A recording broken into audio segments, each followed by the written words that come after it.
Hi everyone, it's Killshot from 99 Gaming's The Walking Dead mid-season finale. Chandler, RIGGS, Carl, Death interview all week long. We've had so many different topics and we're still trying to grasp around this epic mid-season conclusion. And tonight we are going to approach a topic that we started talking about a little bit, and I said I'm going to do a little bit of research and we're just going to address it tonight because there's so many feelings and rumors and theories out there, and you can take almost any piece of news and sort of manipulate it to whichever angle you want it to play. So I'm going to give you some things that are really going to validate some of the things that we've talked about, some of the predictions, some of the spoilers, and just jump right into it. And hopefully we can bring a little bit of closure to this and start to move on to what's going to happen in the second half in some of the future streams. I appreciate all of you guys being here tonight. I know it's been a very action-packed, emotion-filled week, so I appreciate all of you guys just making a little bit of time. We're doing this every night, so getting together for 30 minutes, just sort of getting our ideas out there. I see a lot of people showing up, and I know this is something that everybody wanted to talk about, and I kind of played the devil's advocate the other day and said Carl had to die. And if you listen to a little bit of this interview, I'm going to show you just a clip of it. We're going to read over this from Entertainment Weekly, and then I'm going to go and dig a little bit deeper into the interview, and you're going to see exactly why it stands to reason. But we have to stop this nonsense about petitions and getting Scott Gimple fired. Let me go on record and say, if you get Scott Gimple fired, this show is going to turn into Fear the Walking Dead, and we don't want that. So let's just be a little bit patient, check the storyline here, and we're going to jump into it. So thanks, everybody. This is a little bit from the interview, and there are some spoilers. Well, I guess not spoilers because we've already seen the show, but Chandler RIGGS does actually open up about exactly why this had to happen. So if you didn't take my word for it the other day, and you didn't take Scott Gimple's word for it, then maybe you'll hear it directly from Chandler RIGGS in this interview, and you'll know exactly what I'm talking about. So you can see up on the screen, how did he find out that this was going to go on? And we do know it was when they were rehearsing the scene, episode number 6. They talked about it a little bit. You can see he called him into the office, met with his mom and dad, and revealed that Carl would be dying in episode number 9. He said it was devastating to him. So he wasn't expecting to die, but you know what? With Michael Cutlets, it was devastating. With Stephen Yeun, it was devastating. I mean, when characters leave the show, there is they don't want to leave the show. I mean, it's not a popular opinion for someone to die, but it has to be written in. He said it was devastating because it's been such a big part of his life. He's gone to school. He's balanced all these things, and he was really excited to do the storylines from the comics. But then the last line here really makes a lot of sense here, and he says, but I guess it does make sense for Rick to kind of have to adopt this humanitarian lifestyle that Carl has an outlook on right now. So early on, we talked about what would stop this war, what would keep Rick from killing Negan. And I know you can look at it a lot of different angles. You can say that, okay, well, they chose Jeffrey Dean Morgan over Carl. It was going to be one or the other. And that's a very valid statement. I'll back you on that. But it's not just about Chandler was up for a new contract and they were trying to fire him. And I'm going to go into a little bit of this interview and you'll hear exactly from him. Before we do that, I do want to say thanks to my man Pete D stopping by and doing a super chat donation. Pete's here like every day and donates money to the 909 channel. So thanks so much. I appreciate you being here. So you guys know, I will say this again because we do have some new people in here.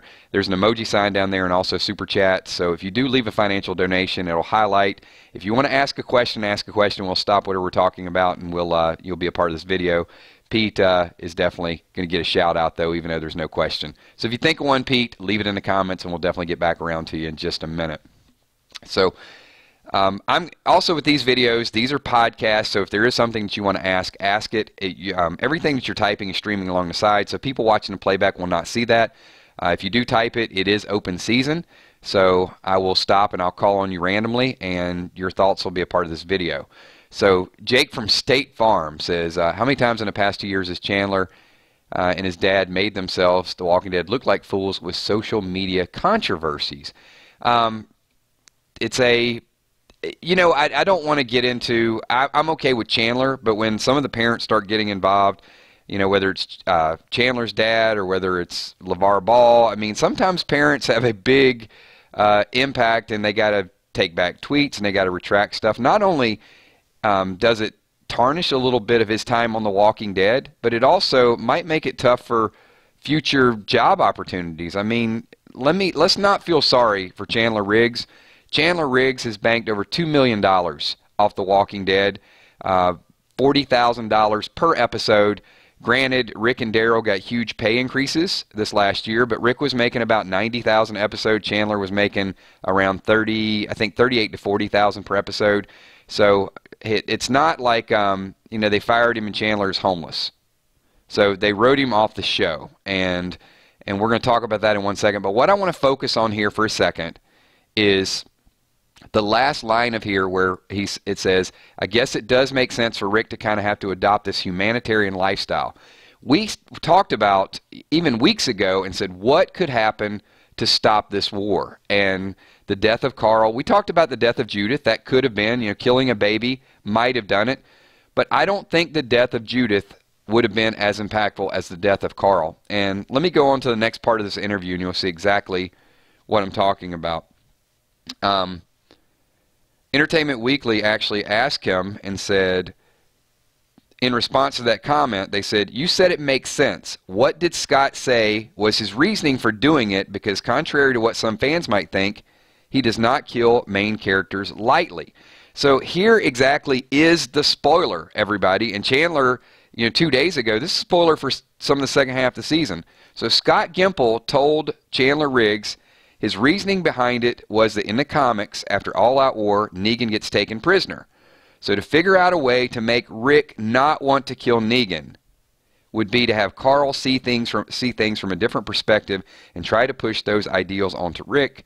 This was kind of touched on in the flashback where Carl's talking to Rick about how they can't kill everyone and not everyone is a bad person.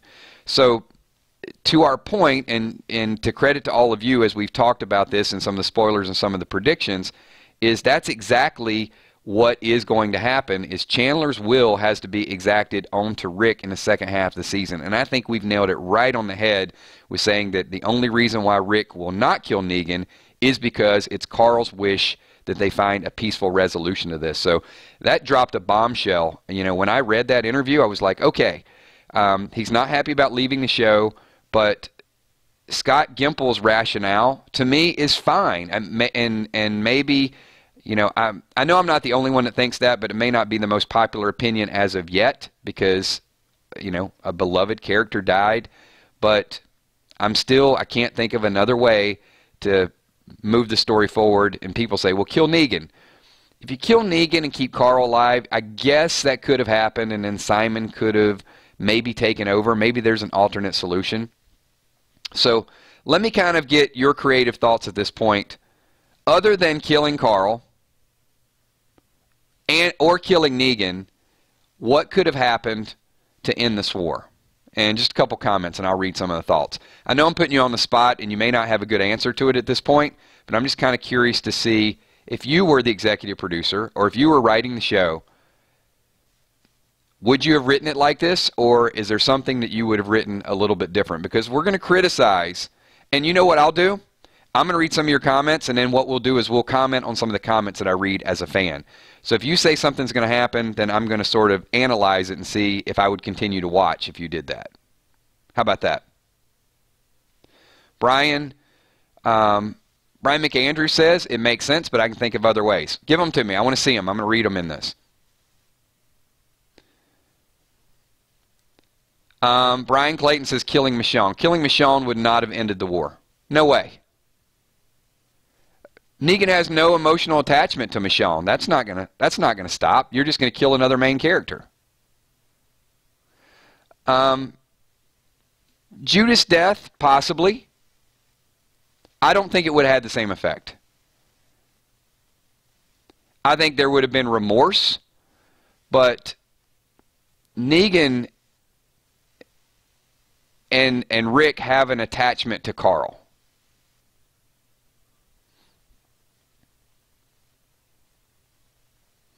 And here's where I'm going to disagree with the people saying killing Judith. Okay, Judith dies. Maybe Negan backs off. Rick kills Negan. And then they kill more saviors. That doesn't end the war. You see, the war is not necessarily ended by Negan stopping. The war is going to be ended by Rick sparing Negan's life when he has the opportunity to kill him. So I'm going to, you guys keep coming up with the theories, because you come up with the theories, and I'm going to tell you as a fan whether or not I think that that would work. What's more powerful to this, you got to keep this in mind.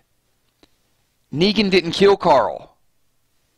If any one of the saviors would have killed Carl, that would not end this war. That's only going to escalate the war. Daryl dying would not end this war. It's Negan's respect for Carl. But Rick and Negan are still going to fight. And it's the fact that he died in a way that was not even war-related. That's what I think, to me, that's the beauty of the writing. Joey Price said it's going to piss Tara off if he keeps Negan alive. Absolutely, it'll piss her off. She may not want to be around for that, but it does advance the story. Rick has to be the one. Tara's not going to... I don't think Tara's going to kill Negan against Carl's wishes. You see, this is why it is just so powerful. Because all these people that want to do something, they can't, because it's Carl's legacy. It's his last wish. Don't believe it? I'm going to read you another part from the interview just in 1 second. I want to take this interview and sort of read it bits and pieces so you can see Chandler really opens up about Scott Gimple's thought process. You can't get this information from Scott Gimple. That's what's crazy about it. Like, you ask him a question, he'll say, Chris Hardwick will ask Scott Gimple, is he going to die? And he says, the bite will play out the way Walker bites play out. I mean, that's his answer, right? And that's the way he says it. It just irks me. I just want to shake him and say, Scott, talk faster. Give us the damn answer. But no, he's very methodical in how he approaches it. But Chandler just drops, he spills all the beans on what's going to happen. So let me go to the next part of this interview so you can see just a little bit more. This shows you the emotional side, and as the fans, this is the part that will show you that he did not want to leave. And obviously, for a lot of reasons. It's his job. He wants to carry on the storyline. You know, there are things that we wanted to see happen with Carl, but I don't think this was bad writing. Maybe you can say it was bad writing getting him into this situation, but I can't think of a lot of reasons to get him out of it. So they asked, and they said, what was your reaction when you first found out that this was going to happen? And he says, I honestly thought he was joking at first because Scott has a pretty good sense of humor and we joke around a lot. So I thought he was joking. When I realized he wasn't, it was quite the shocker because I was really looking forward to the story arc from the comic with another group, the Whisperers. Carl has a really, really cool interaction with one of the members of that group, and I was super excited to do that storyline. But in terms of typecasting in my career, it's the best move for me. For my acting career in general, it's definitely not going to end up being a bad thing. I'm super stoked to do bigger things and other things that I haven't had a chance to do before. So this whole thought process of evil Scott Gimple called him in and drugged the rug out from, you know, just blindsided him. I don't think that's the case. I think, yes, there was some, it was kind of tightly sealed. It was a little bit of, you know, we don't want to get this out. But I'm going to read this to you again. Those people that are feeling so bad for Chandler, who is going to do well.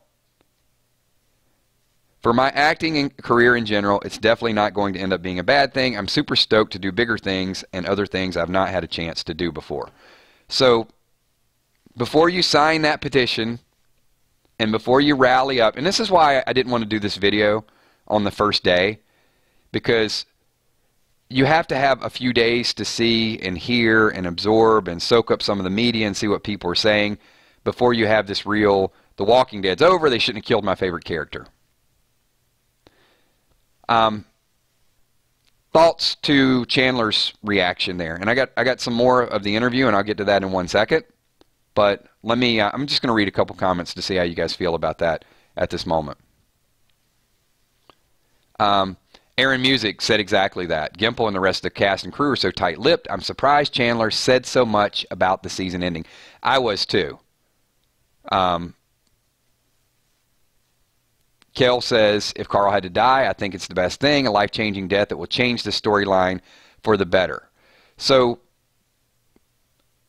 can you think of a bigger death? Well, I read a couple of those comments. I want you to think about epic deaths throughout. Beth, Herschel, Glenn, Abraham. And be honest. With this Carl death, and if this does end the war, and it does advance the storyline, and this is the only way that Rick and Negan can be partners, because I couldn't think of another way, is there a bigger, more important death up to this point? And if there is, if you say yes, give me the answer. If you say no, then I'm okay with it. So that's the question I'm going to ask all of you.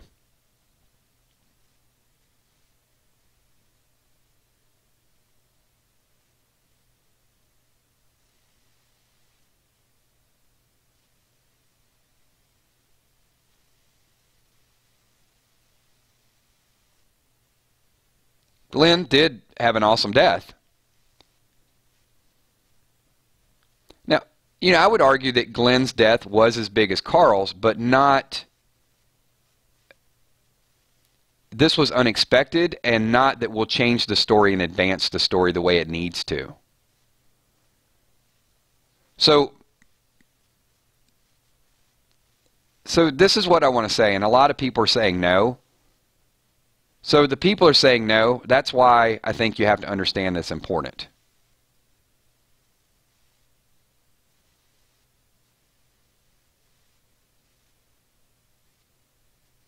Sasha's was epic. Didn't drive the story too much. Glenn's definitely drove the story a certain way. Glenn's death...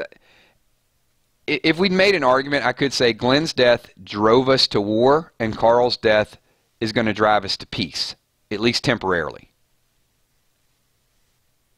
And I don't know that there could be a whisper of war and a season 9 and a season 10 and a season 11 if this event didn't happen.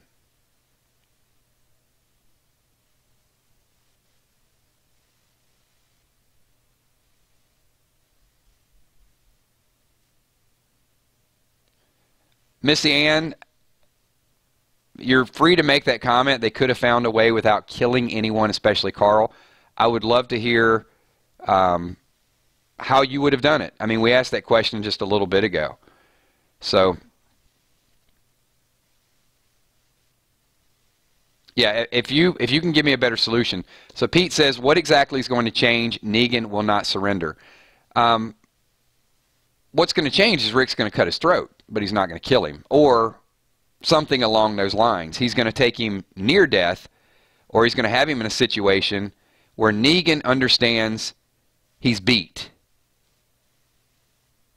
So that is what's going to change. And there will be, you saw the teaser. I mean, Negan's already saying, Negan says to Rick, you caused this, whose death is next? And Rick says yours. So Rick is going after him in a fit of rage. And there will be a battle, but he's not going to kill him. And that's where I'm not talking about just advancing the story. How do you stop? Maggie's miscarriage wouldn't stop the war. How? They're all things that could have happened. But how's that going to stop the war?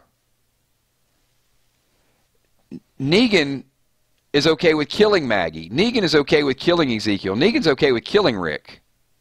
That's not going to stop what's going on. That's just going to make them more servants to Negan. And exactly, Rial says Negan care less about Maggie's baby. You're giving me things that could have happened in exception to Carl's death. But I'm not hearing validation as a fan. I'm not just picking on you guys. I'm just saying we're analyzing the writing. But as a fan, if you want to validate and you want to say, how are you going to convince me that this is going to end the war? You stop the war by winning. And something has to happen to get Rick's group to win. They're outnumbered. When Rick was driving, when they were not at the sanctuary, that acting was great. I mean, the look on his face was like, we got to get to Alexandria. They are attacking. He knew something was going down.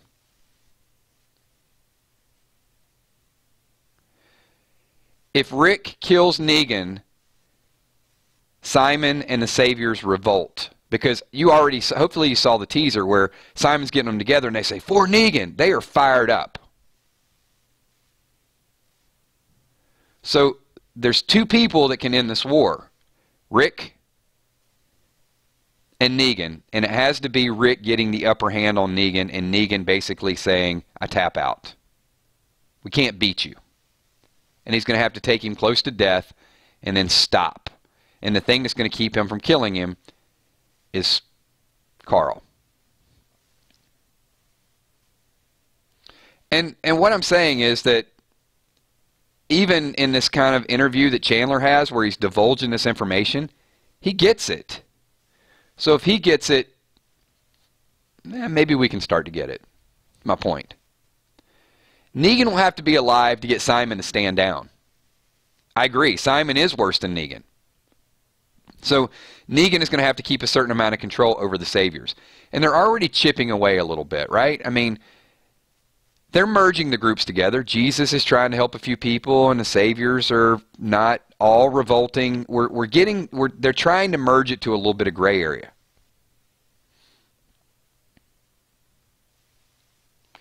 But let me give all of you just a super strong opinion. As somebody that has read 100 issues of the comics and someone that's watched a television show, I get so much more emotionally attached to the people and the actors that I see on TV than I do the comic book characters. And that's the danger, and that's why it's so hard to have it fall exactly the way. Because you can look at the comics and say, oh, all they got to do is do this, this, this. They did it in the comics, and then throw Negan in jail, and then a couple people, there's a time skip, and then they're okay, and then they fight the Whispers, and it's fine. That's not the way it works. You can do all that, and Negan beats somebody with a bat in a comic book, and then, you know, he stabs Spencer, and it's like reading it is a little bit of a shocker. But seeing it on TV, it's hard to emotionally change your feeling of Negan. Because we get more attached to the characters, we get more attached to the people that we see on television, and it's harder to write a storyline. As these people are writers, I applaud them for keeping us coming back.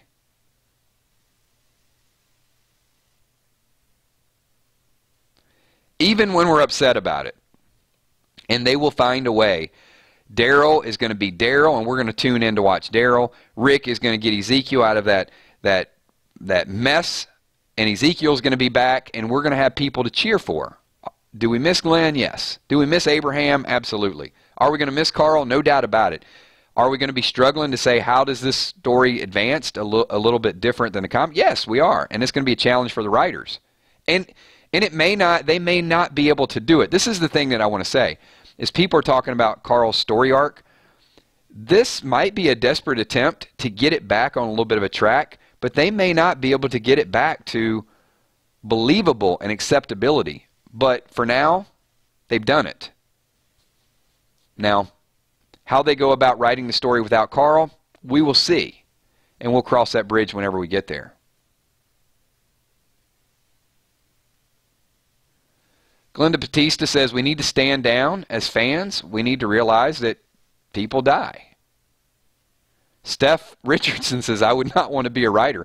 Too much criticism. Scott Gimple's getting death threats. Come on, people. They're calling for this guy's job. He's just trying to write a story to entertain us. I mean, cut him a little slack.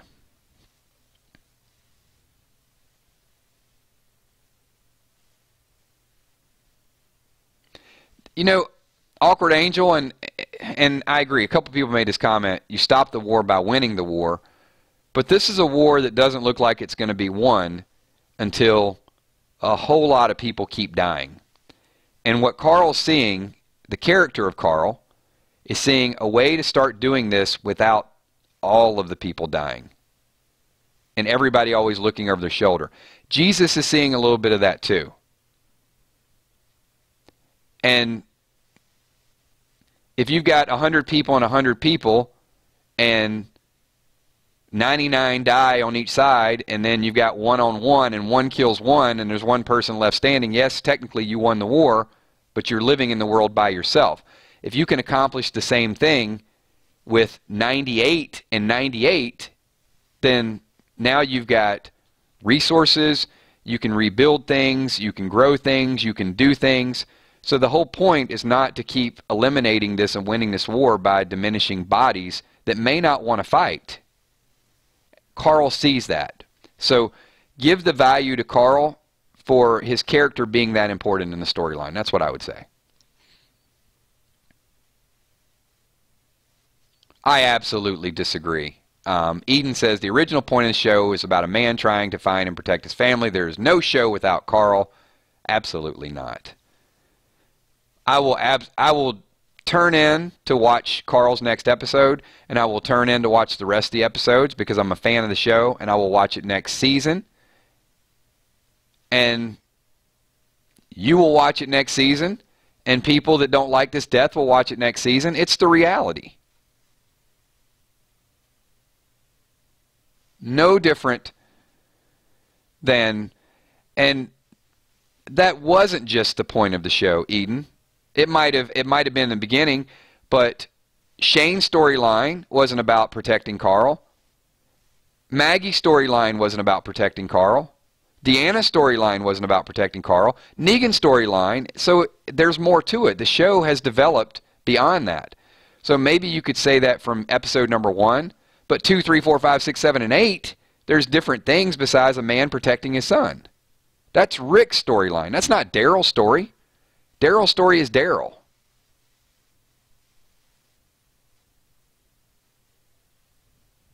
There's more to it.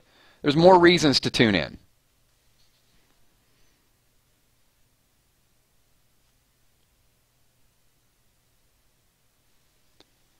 Missy Ann says, why have they lost over 9 million viewers? Why were they the #1 show on television Sunday night?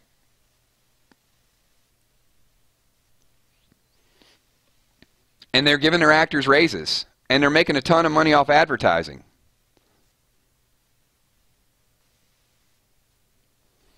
It's,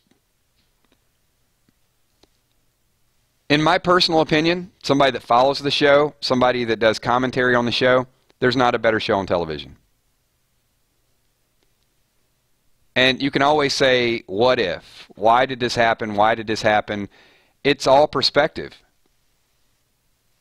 It's hard to keep a fan base driven for 8, 9, 10, 12 seasons with a storyline.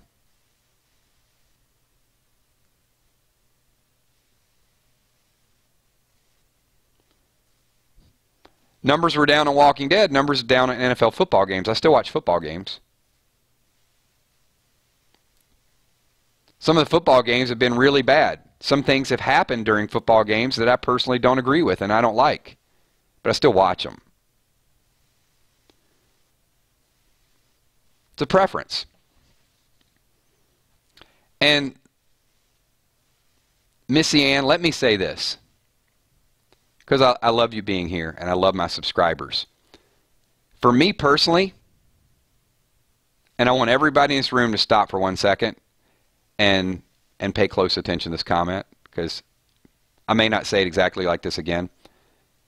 All these people that are in this stream, all these people that are on our Facebook fan page, all these people that are subscribers, I would not have met any of you without The Walking Dead.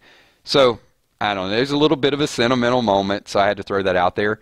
So I love the show. I love what it brings together. I meet people. I talk to people about it. We have such an awesome group here because of The Walking Dead. They lost 9 million viewers over the last few years. It's the most popular show on television. I still watch the most popular show on television. I have the best group of subscribers in the world, and I love hanging out with you guys, and we do this every night.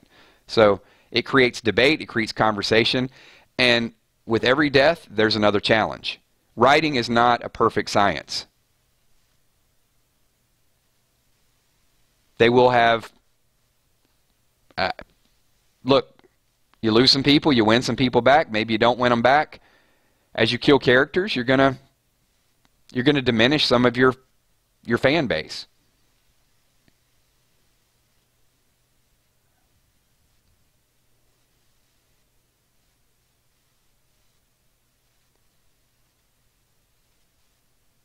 All right, we're going to read a couple more comments. We're 30 minutes into this, and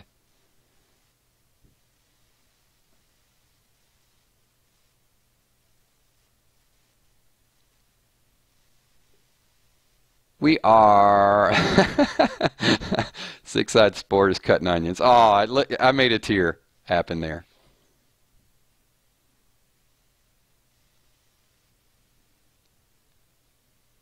I do like Game of Thrones. And as you guys know, I binge watched it. And it's as good as The Walk. I like them both. I mean, there's no doubt that they will kill somebody in a second. I mean, they don't waste any time. Blew my mind. But yes, I do like Game of Thrones.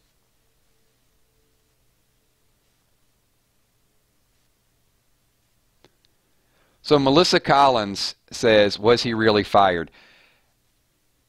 I don't know what you call that. You know, when they write somebody off a show, they don't renew their contract. You know, I guess if you're a negative person, and don't take this personally, you could look at it and say, yeah, they fired him, they canned him. Or if you're not, you look at it and say, he was on the show for 8 years and they wrote him off the show. I mean, I guess it's perspective. Did they fire Michael Cutlets? I guess, technically. But I just don't look at it. It's not like he did anything wrong. They just wrote the story in a different direction. So if it makes you feel better by saying he got fired and you want this evil empire, then more power to you. As somebody that appreciates the show, and I don't think that they're malicious and out there to get people, when you say that, it almost makes them sound like they had some agenda against Chandler, and they didn't. He's a great actor. He's a good part of the show. I don't think they are all applauding that, you know, they wanted to rush him out. But I do think that in a weird sort of way, he's going to save a lot of interest in the show because it's going to allow it to go on another season. If this thing gets like Fear the Walking Dead, it's just going to blow my mind. If it's too coincidental. Like, wait a minute, they killed Tara, and now Negan doesn't want to fight the war anymore? Yeah, that's good writing. No, I just probably wouldn't follow that. I'm very critical, and as somebody that's very critical, and I'm very critical of Fear the Walking Dead, the fact that I like Carl, and I'm okay with the writing, I'm not saying you all have to be, but I just want to know a better way to end it. And I just read some of the comments when I asked some people earlier tonight to start this video. I said, how would you have written it differently? And I just got some interesting things that I don't think as a viewer that I would accept. It's the only way I can say it. How about that?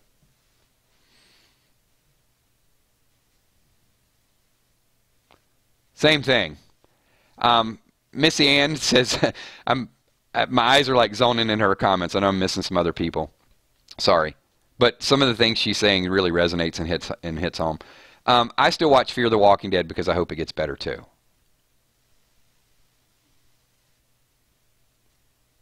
So as much as I don't like, I don't write it. I watch it so we can talk about it, and sometimes we criticize it, sometimes we like the episode.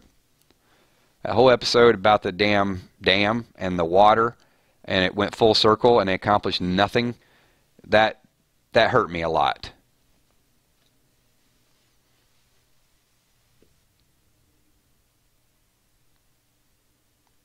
So Michelle Wolf, great comment. Thomas Gibson was fired from Criminal Minds. They did not fire Chandler. They decided to go in a different direction. So that's really what I want to talk about tonight and start to bring a little bit more closure. I hope you guys go over and check the interview on EW Weekly. If you read the interview, you can kind of tell that he didn't want to go. That's obvious. Who does? Who wants to leave The Walking Dead? Great show, popularity, I mean, and good money. But the rationale that he was given kind of made sense, that this is what we need to do. And the fact that he said in an interview, it was a little bit more surprising. The last couple people, actually, Lenny James interview and also Chandler, they've kind of spilled the beans a little bit. But I guess if you're not going to be on the show, you pretty much, hey, I'm not under contract and say whatever I want.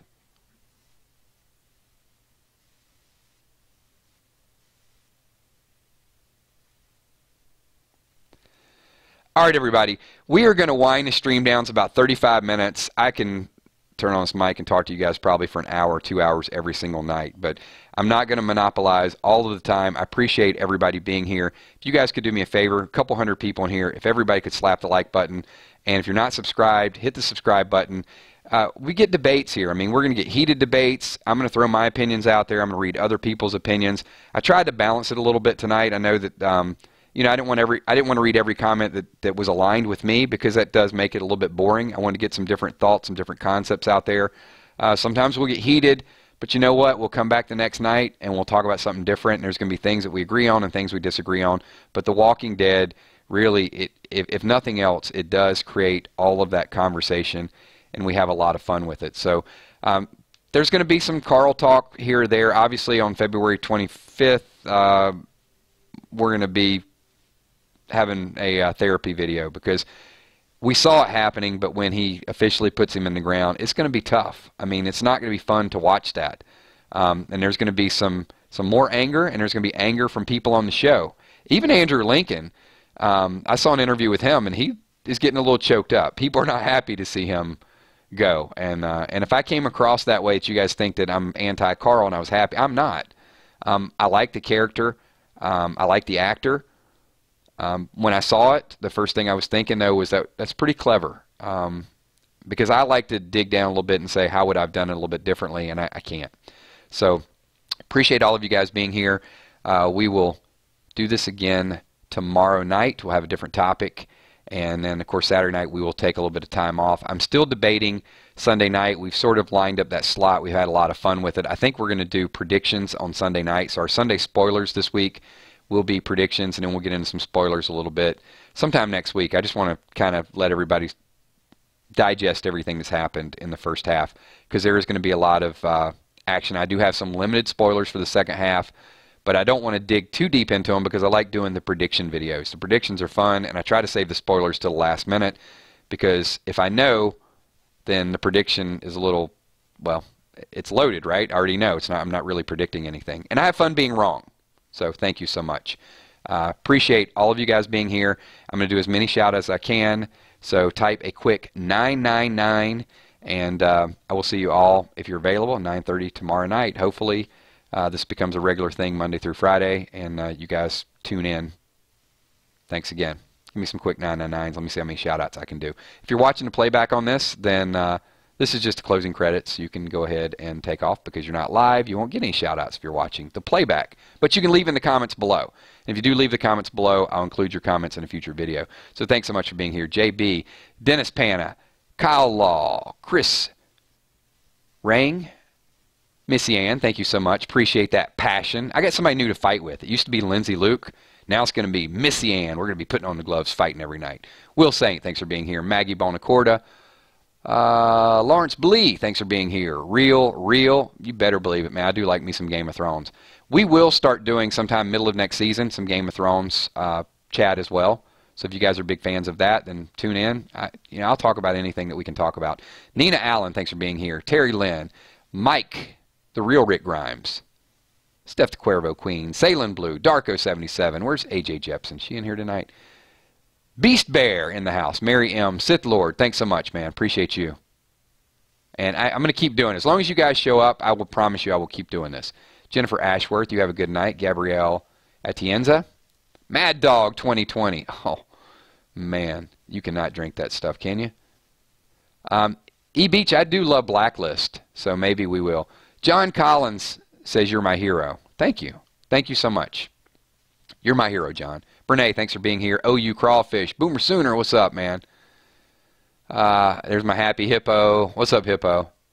Donna Swords and Tommy, the sweet-ass enforcer McCandless. That's my guy. If you guys don't hit the like button, the enforcer will, he'll take care of what I need taken care of. Patrice, thanks so much. Appreciate you being here. Northside Queen, always a pleasure. Awkward Angel, thank you so much. Kitty Overkill. Jana Popovic, thanks for being here. Hey, we are close to 70,000, right? We're right around the corner. That's going to happen next week, so I will let you guys know the official date. We're going to do a 70,000 sub celebration. It'll probably likely be Wednesday. Even if we hit it tonight or tomorrow, I'm not going to do it tomorrow night. I'm going to stay Walking Dead theme. But tentatively plan for next Wednesday if we hit 70,000 subs. Michelle Wolf, thanks for being here. Emmy Desiree Bacon. Kel says smile. Thank you. All my moderators are awesome. Where's Dark Angel? D Mooney, what's up, man? I say man. I'm assuming I shouldn't. I just see D. It could be D or D. What's up, D Mooney? I have to be like, I can't. It's sexless. Or genderless. Yeah, maybe it's a better term. Well, Lonnie, what's up? Stan Smith, good to see you. Tina B, you have a good night as well. Thank you so much. Epic Vids, what's going on? Oh, he says Carl dies. And yet I smile. Eric Vance, have a good night, Eric. Thank you so much. Sarah D, you have a good night as well. Terry Lynn says you deserve 1 million subs. You know what? If we have 10 subs and they're great subs, or we have 100 or 100,000 or 1 million, as long as we have a good group. If we ever have 1 million, it doesn't make this group we have any less special. You guys, this is my group. Really a pleasure to hang out with you guys every night. KCF, thanks for being here. Albert Carenza. Sounds like Marty. What's up, Marty? Randall Roundtree, thanks for being here, Randall. It's a Deborah. I'm not going to say what's up, man, anymore. What's up, ma'am? That's what I said. I didn't say man. I said, what's up, ma'am? I just said, yeah, I'm lying now. Sorry. Six Side Sports, thanks so much for being here. I was trying to, bail my way out of it. Didn't work. I'm busted. All right, if I missed you guys in a shout-out, it's completely accidental. When this video goes live, just leave a comment. Thank you so much. Appreciate everything you guys do. I know Friday night is Friday night, so I don't expect everybody to be here. But if you do have some time, if you're home, tune in 9:30. If you're out, bar, club, restaurant, and you just want to turn it on and have it play, turn it on. I'll be broadcasting. If you can't make it tomorrow, then I'll see you Sunday night. Thanks, everybody. Talk to you soon. Peace.